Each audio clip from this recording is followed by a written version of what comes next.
Viagens interplanetárias, viagens no tempo, inteligência artificial, supercriaturas, extraterrestres benignos, extraterrestres malignos, destruição da Terra. Este é o fantástico mundo da ficção científica.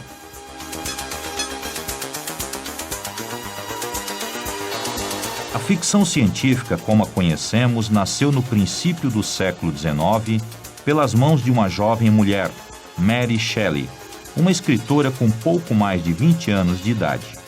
Seu romance, Frankenstein, é considerado o primeiro do gênero. Mais tarde, a obra receberia inúmeras adaptações para o cinema e entraria em definitivo para o imaginário popular. It's alive! It's alive! It's alive! Mas o que é ficção científica? O que caracteriza o gênero? Basta que a obra fale de ciência e tecnologia? A resposta é não. Para ser ficção científica, é necessário que a ciência e a tecnologia sejam antecipadas ou extrapoladas pela obra. Já é possível criar dinossauros em laboratório? Se a resposta for não, então o romance Jurassic Park de Michael Crichton é ficção científica. Já é possível viajar para os limites da galáxia? Se a resposta for não, então 2001, Uma Odisseia no Espaço, também é ficção científica. Antecipação e extrapolação da ciência e da tecnologia é o que caracteriza o gênero. A ficção científica possui tantas possibilidades de exploração que os estudiosos subdividiram o gênero. A ficção científica hard, por exemplo, se baseia nas ciências exatas ou físicas, como a astronomia, a química e a biologia. O romance 20.000 Léguas Submarinas, do francês Jules Verne, é um marco da tendência. Já a ficção científica soft vale-se das ciências humanas como base para a construção do enredo.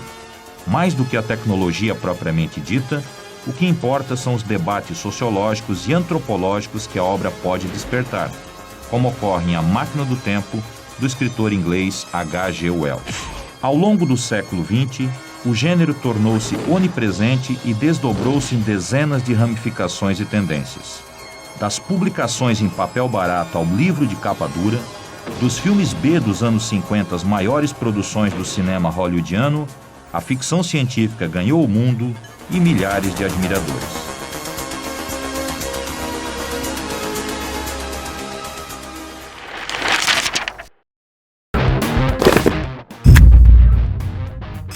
No Top 5 de hoje nós vamos falar, como não poderia deixar de ser, de grandes obras da ficção científica. Mas nós já vamos começar com uma ressalva, tá? Nós não vamos falar, por exemplo, de Metrópolis, do Fritz Lang. Nós não vamos falar do Star Wars. Nós não vamos falar de Star Trek, porque isso... Por quê? Isso é cinema, isso é cinema. Nós vamos falar de grandes obras da ficção científica, da literatura. Essas obras, todas elas, né, foram adaptadas para o cinema, algumas até mais de uma vez, mas a base são romances ou até mesmo contos, né, de autores de ficção científica. Então qual que é o número 5 da nossa lista pra gente começar? Número 5 da nossa lista, um livro que talvez seja improvável. Solaris, de um escritor polonês chamado Stanisław Lem. Você imagina, Wilton, astronautas que vão para um planeta distante. Esse planeta ele é completamente coberto de água, ele é um planeta só água. Lá tem uma estação, né, de terráqueos. Só que esse planeta, ele é um planeta que tem um cérebro. Esse planeta ele tem uma consciência e ele tem poderes. E ele faz com que os desejos das pessoas se realizem. Por exemplo... Poxa, isso é um problema, hein? Se você perdeu um ente querido e você vai para aquele planeta, o que o planeta faz? Ele faz esse ente querido se materializar. Olha, é uma obra extremamente depressiva. Você pensa que é uma obra de esperança? Não, é uma obra de desesperança. Foi adaptada pelo cinema, pelos russos, pelo Andrei Tarkovsky, uma espécie de uma resposta ao 2001, 2001, né, que também não entra na nossa lista porque é óbvio demais, né? E mais tarde foi adaptado também num filme do George Clooney em 2002, tá? Mas é claro, o que vale mesmo aqui, o que nós estamos indicando mesmo aqui é o livro Solaris de Stanislaw Eu acho Lem. que tem uma característica legal aí pra gente dizer da ficção científica, né? Que ela sempre produz uma espécie de reflexão, assim, né? É verdade. O escritor de ficção científica, ele trabalha muito em cima do e se. E se as pessoas estivessem num lugar onde tudo que elas desejassem acontecesse? E aí? E aí quais são as consequências, né? Você pensa que ficção científica é história de robozinho, de navezinho espacial, mas na verdade, né, as grandes obras de ficção científica trazem reflexões existenciais profundas. Mas isso nos leva ao livro número 4 da nossa lista. Um livro chamado Fahrenheit 451, do Ray Bradbury, que é uma distopia, né? Um universo onde as pessoas não podem mais ler. Olha que terrível para nós leitores, né? E aí existe uma espécie de um órgão, né, que caça isso, que regulamenta isso, que são bombeiros. Eu lembro que quando eu li isso pela primeira vez, eu achei isso tão broxante, para usar uma palavra um pouco forte para dizer. Eu fiquei, mas bombeiro, cara, que coisa mais esquisita. E aí, né, um desses bombeiros, personagem do livro, ele vai numa casa onde é queimado, tem uma senhora ali que é queimada junta, e ele começa a fazer questionamentos, assim, pô, por que as pessoas, elas chegam a se propor serem queimadas, né, e não largam desses livros? O que tem nesses livros? Quer dizer, ele nunca tinha lido nesses livros. E aí começam as confrontações, né, dele, internas, externas. Também foi adaptado pelo cinema, pelo Truffaut, né, o que dá uma autoridade também para a obra.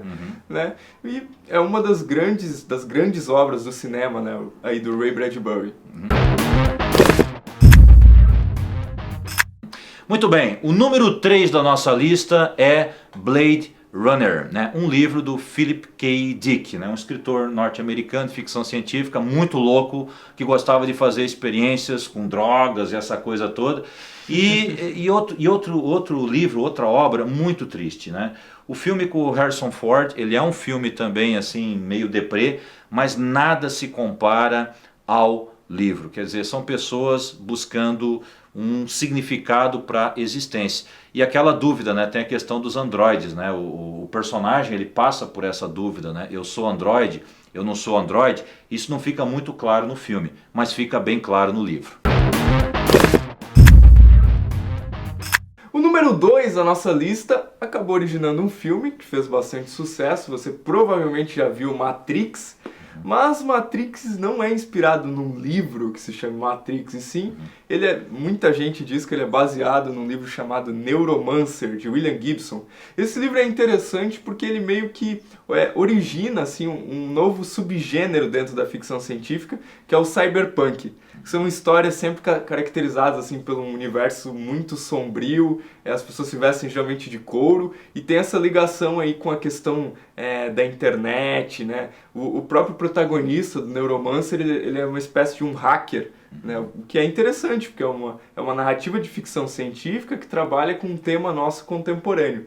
E em cima dessa história, foi onde se baseou Matrix, cheio de referências também, uma linguagem bastante forte, assim, dinâmica, trabalha bastante a questão de tráficos, de programas, é uma história muito maluca, e é por isso que ela está aqui no nosso Top 5. E uma curiosidade, né? O William Gibson, ele escreveu na máquina de escrever, né? O Neuromancer. Que é uma ironia, assim, né? Muito grande. E chegamos, enfim, ao número 1, o nosso primeiro top, né? Que é um livro, eu acho que é um livro quase totalmente desconhecido, né? Um livro chamado Simulacron 3, de um escritor chamado Daniel F. Galloway. O Simulacron 3, ele é tão legal, assim, o livro ele não é um primor de literatura, mas a ideia, a história é tão bacana que nós não hesitamos em colocar no primeiro lugar. É a história de um engenheiro digital, a aventura se passa também num futuro não muito distante, e esse cara, ele criou uma espécie de uma realidade alternativa, ou uma realidade virtual, um mundo de mentirinha, onde você tem pequenos chips, e cada chip desse é uma pessoa, é uma individualidade. Só que o chip, ele não sabe que é uma máquina, ele pensa que é uma pessoa. E aí eles usam aquilo para fazer, por exemplo, pesquisas de mercado, para prever o futuro, para ver como é que é o comportamento, para depois eles poderem fazer o planejamento aqui no mundo real.